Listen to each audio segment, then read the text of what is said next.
Thank you all so much for joining us today. My name is Billy Vigala, and I am Senator Eckhart's Communications Director.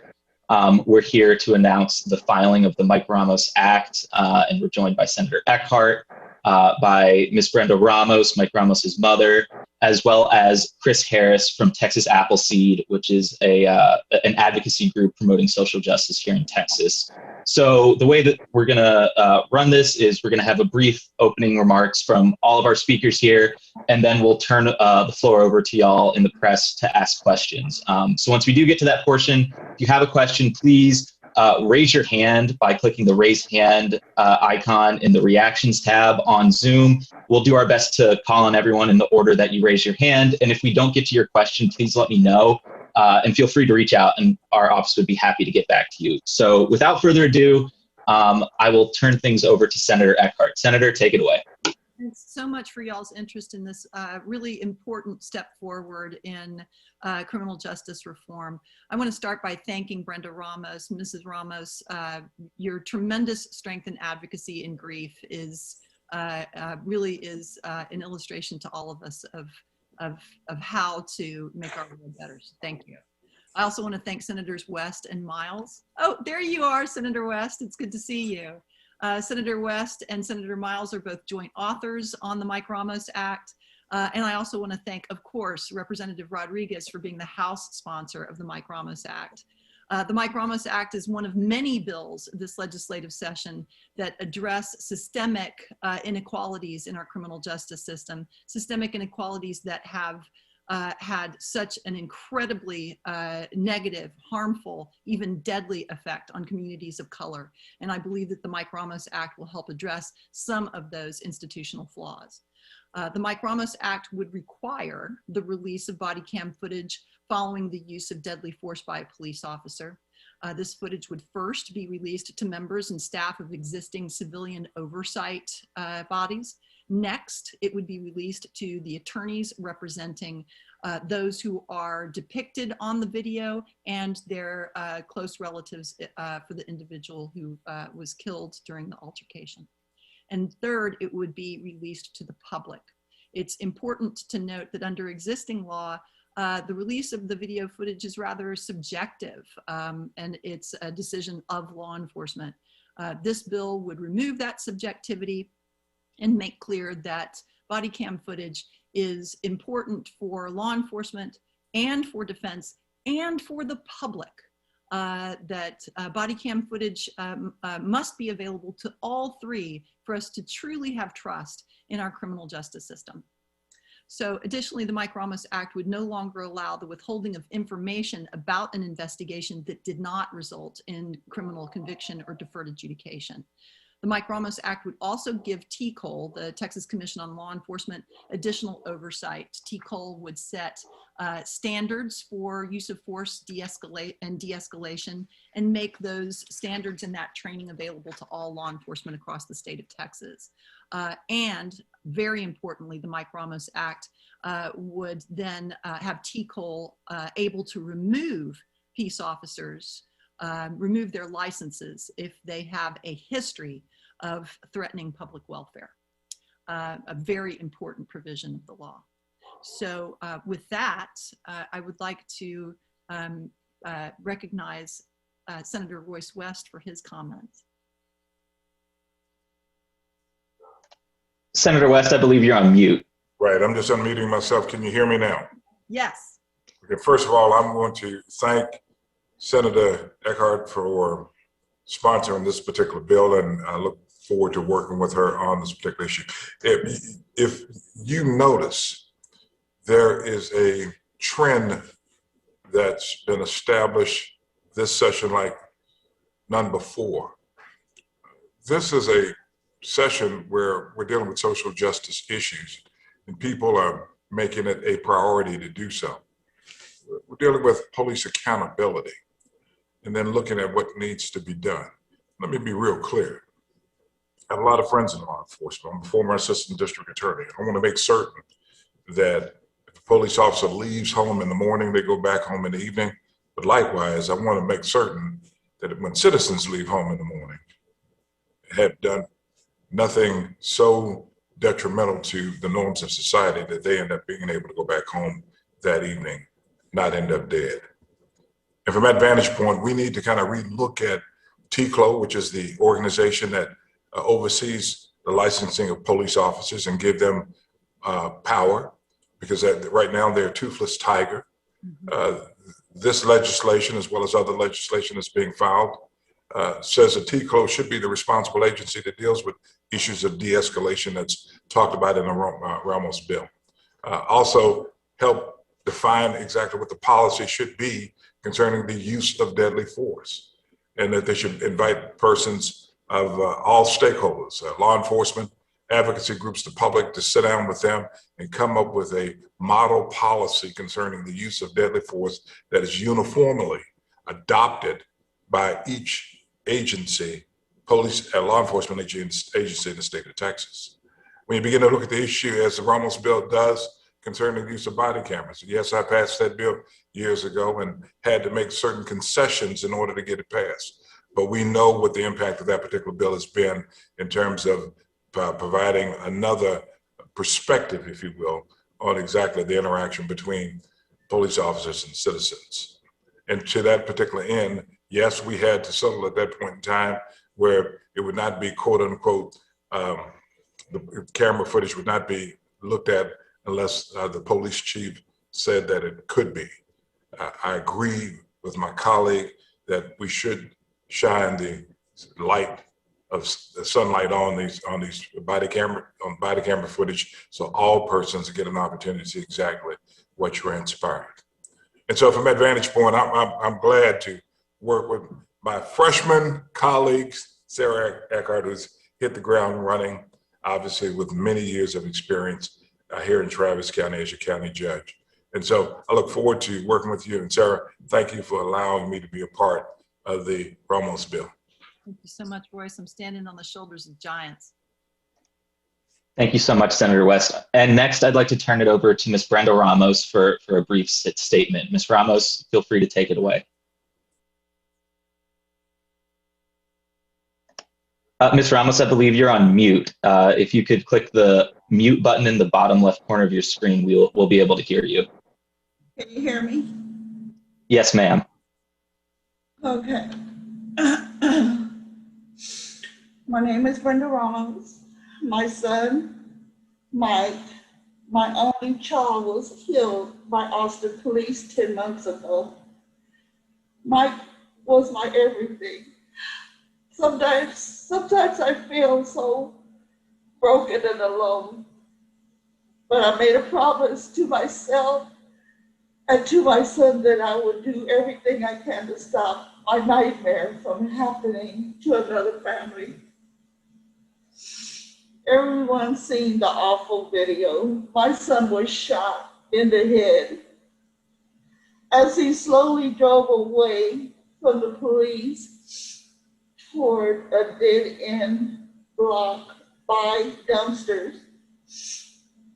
My son was unarmed. The video plays over and over in my head when I try to sleep, and the gunshots haunt me. But the most sort of part of me as a mother is Mike's confusion and fear before he got in the car. All these Austin police officers screamed and screamed and screamed at him with guns drawn. I'm his mom, but anyone can hear the confusion and fear in his voice. And I hear him say, "Y'all are scaring me. Why y'all got guns? Don't shoot, y'all. What is going on?" They just screamed and screamed with so many guns pointing at him. Why couldn't they have slowed down? Why did they all need to scream at the same time? Why didn't they just answer his question? His hands were in the air as he had already turned in a circle with his shirt up. There was no weapon. Why did they continue to scream threats? Why did they escalate to violence? Why can't they understand that anyone could be scared out of their mind with all those threats and guns? Why couldn't they have spoken to him like he was a human being, like he was somebody's son, like he mattered at all? It means everything to me that this law, the Mike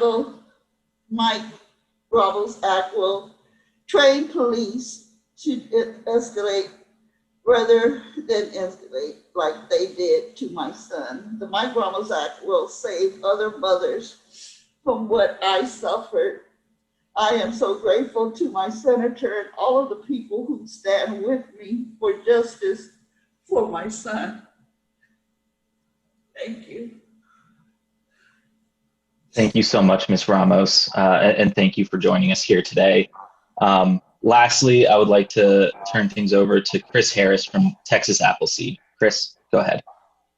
Thank you so much, and thank you, Ms. Ramos. I'm in awe of your bravery and continued advocacy on behalf of your son and your family, and I'm really sorry that you have to continue to talk about this in order to continue to push and seek justice. And I really do hope that that this bill, in combination with some of the other bills that are up at this session, are going to help really to move the needle on this issue and prevent needless death. I want to thank Senator Eckhart, Senator West, Senator Miles, Representative Rodriguez, and the other members of the local delegation that have signed on to this important legislation. I think it really it could be a very impactful bill. The TCO Sunset Report that was released last year discussed how over 600 officers were dishonorably discharged.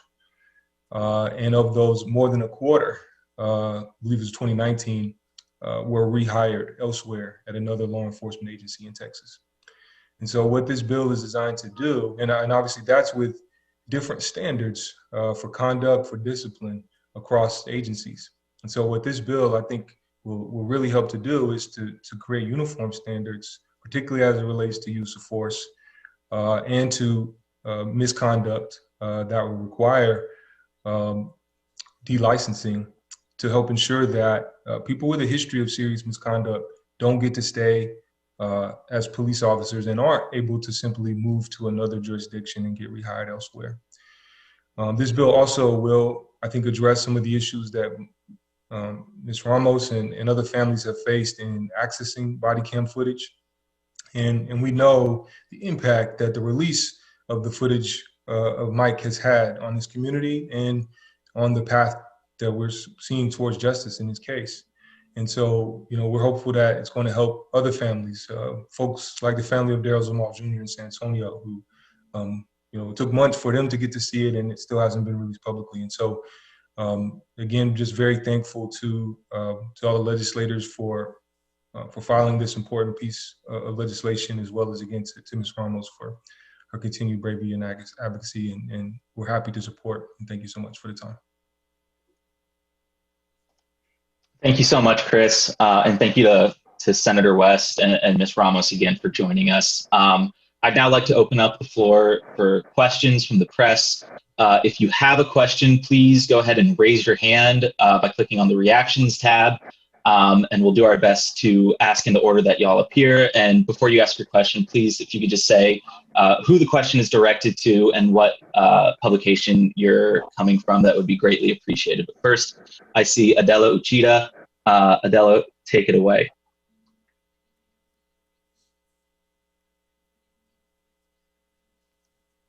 Ms. Uchida, I believe you're on mute.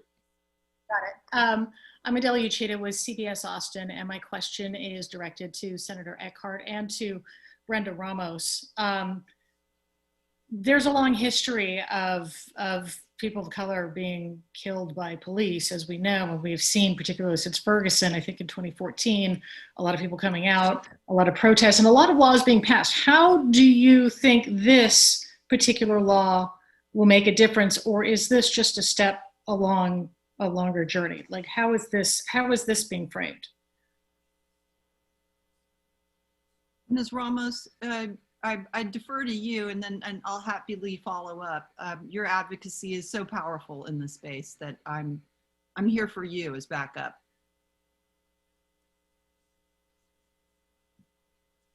Unless you'd like to take it. Question, please. Brenda, it's Rebecca. So they're asking you what this bill means to you and whether this is the first step on a long process. This is a small piece of good news for me and my son, but we still have a long way to go to achieve justice. And Adele, what I would say is that it's very important, as a former prosecutor, Senator West and I both share a background as prosecutors. It's important that we train and rehearse for these moments so that de-escalation becomes the norm, that we don't have incidents like what you witness on the video, where Mike was, his body language, his speech, everything that he was doing was trying to communicate to officers that he was not armed and he had no idea what was happening. But the officers were performing what they had rehearsed. Their guns were drawn and they were yelling. We need to speak clearly with our law enforcement community about standards, about training, de-escalation, body language, and then for police officers who simply are not a right fit for that kind of work and are unable to de-escalate in those moments, we need to be able to remove them from law enforcement. So I think that the training is a big part of the change, but I also think the sunshine is a big part of the change. Body cam footage is a huge step forward for all of us, but only if it's available to law enforcement, prosecution, defense, and the public. Because at the end of the day, prosecution and defense serve the public. So the public needs to be able to see these videos. All right, now. Can I say something?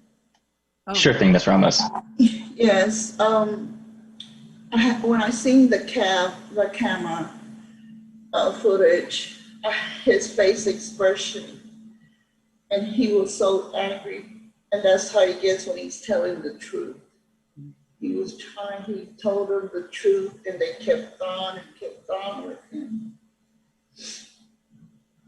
He's never happy in his life, never, ever. He was so angry, and I could tell from the tone in his voice. It's just mother's instinct. I know him. He was so frightened at the end. He told them to put the guns down, and they didn't.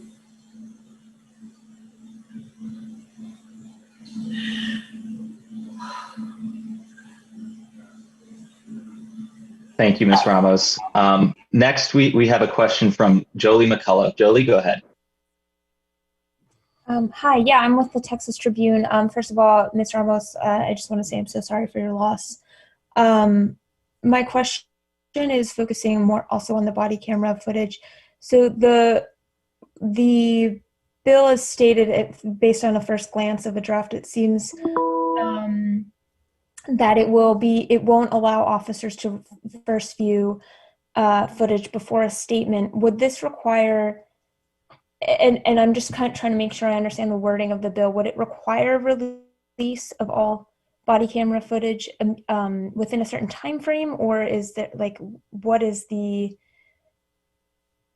reference points in terms of when law enforcement has to release footage of such an incident?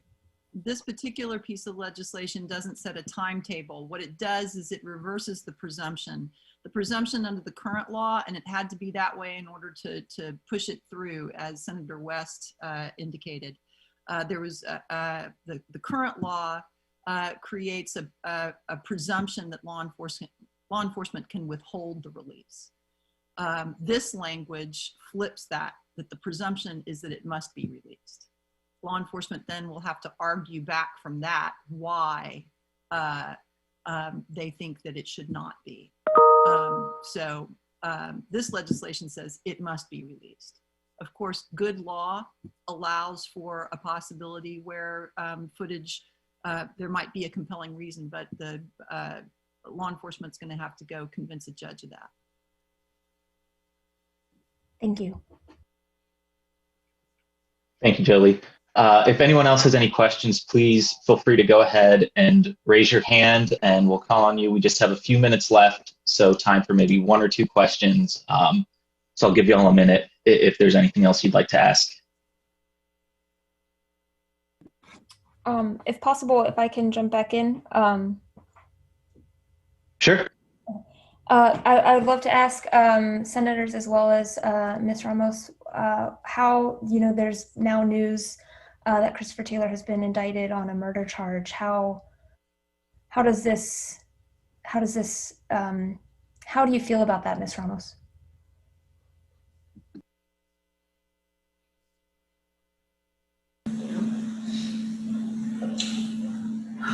I feel good, but there's still a long ways to go.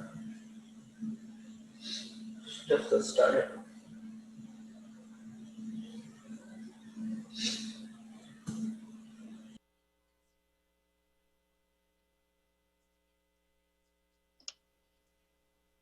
Thank you, Ms. Ramos. I see that Rudy Koski has a question. Rudy, go ahead.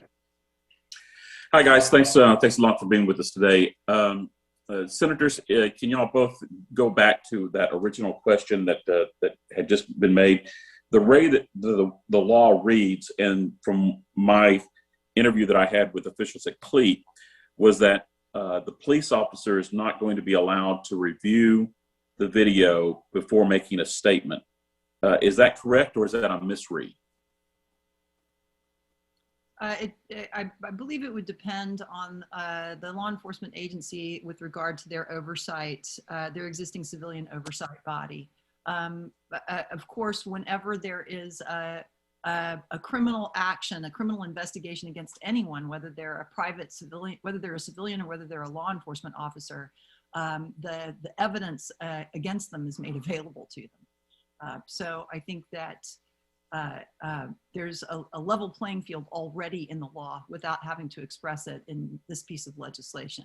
If a person, whether a peace officer or civilian, is accused of a crime, the evidence must be made available to them in advance. And as a follow-up, you both mentioned that y'all have a back. Yeah, Senator. Let me respond also.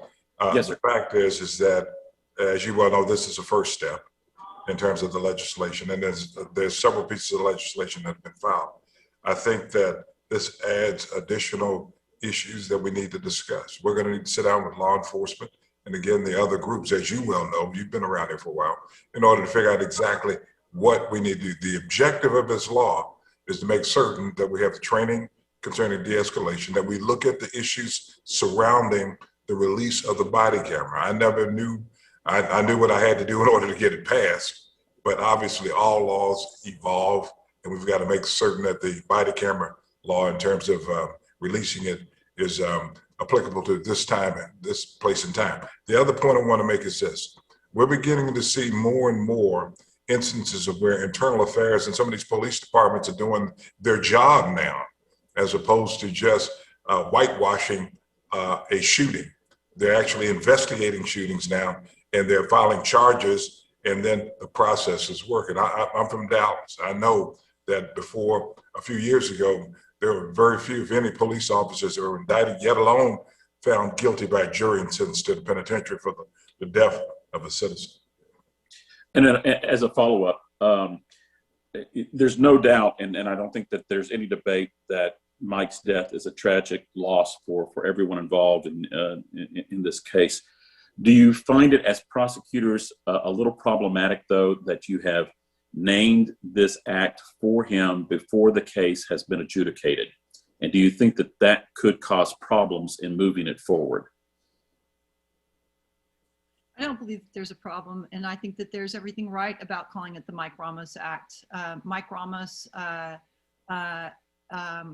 was not engaged in any criminal activity and is not under any kind of further investigation. I think it's right and appropriate to call it the Mike Ramos Act, just as surely as it's right and righteous to call the George Floyd Act the George Floyd Act.